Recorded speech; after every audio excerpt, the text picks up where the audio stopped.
Welcome. In front of me is a Cubot J5, and today I will show you how to perform a hard reset through settings. So to get started, we want to open up the settings app. From settings, go all the way down to system.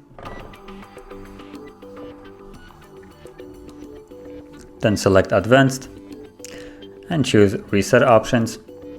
And then select reset all data, factory reset. And at the bottom you will have reset phone, and then erase everything. And now the phone will begin removing all personal data, and once it's finished we will be then greeted with the Android setup screen. So I'll be back once that is visible.